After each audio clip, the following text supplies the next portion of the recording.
જમાલપુરમાં firing સાથે લૂંટ. અમદાવાદના જમાલપુરમાં લૂંટ સાથે ફાયરિંગની ઘટના સામે આવી છે, જેમાં આંગડિયા પેઢીનો કર્મી લૂંટાયો હોવાના સમાચાર મળ્યા છે. અંદાજિત ₹26 લાખ રોકડની લૂંટ થઈ હોવાનું સંભળાઈ રહ્યું છે. શખ્સોએ ફાયરિંગ સાથે લૂંટ કરી છે. ઘાયલ કર્મચારીને સારવાર અર્થે હોસ્પિટલ ખસેડવામાં આવ્યો છે. લૂંટ કરીને બેગ લઈ લૂંટારૂ ફરાર થયા.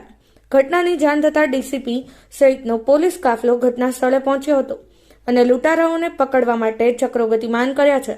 પોલીસ દ્વારા વધુ તપાસ હાથ ધરવામાં આવી છે. સંજીવ રાજપૂત, કચ્છ સેવા ન્યૂઝ, અમદાવાદ. અને જ્યારે જ આંગડિયા પેઢીનો જો કર્મચારી છે અહીંયાથી ક્રોસ કરતો હતો તો એ તાત્કાલિક ઉઠીને એના ઉપર હુમલો કરીને એના પાસેથી એક બેગ લઈને લૂંટીને ચાલી ગયેલો હતો. સર, અંદાજિત કેટલા લાખ રૂપિયાની લૂંટ થઈ છે? ફાયરિંગ વિથ લૂંટનો મામલો છે તે સામે આવ્યો છે. સીસીટીવી પણ કદાચ પોલીસને મળી ગયા છે.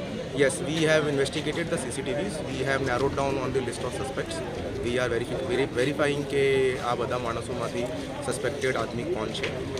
As far as amount is concern, અમે આંગડિયા પેઢીના માલિક સાથે સતત સંકલનમાં છે. 3 પેક પેટી પૈકી એક બેગની લૂંટ થયેલી છે, તો એ પણ પોતે વેરીફાઈ કરે છે કે શું અમાઉન્ટ છે. સર, એક વ્યક્તિ ઇજાગ્રસ્ત પણ થયો છે ઘણો ભયંકર વિસ્તારમાં, શું કહેશો? જો વ્યક્તિ ઇજાગ્રસ્ત થયેલો છે તે અત્યારે હોસ્પિટલમાં છે. અમારી પોલીસની ટીમ એમની સાથે બેસેલી છે. એમના સર ઉપર થોડી ઈજા થયેલી છે અને અમે સતત એના લાઇઝનિંગમાં રહીને આગળની અમારી કાર્યવાહી પૂરી કરશું. અમારી ચેનલને સબસ્ક્રાઇબ કરો, લાઇક કરો અને હા, શેર કરવાનું જરૂર ભૂલતા નહીં.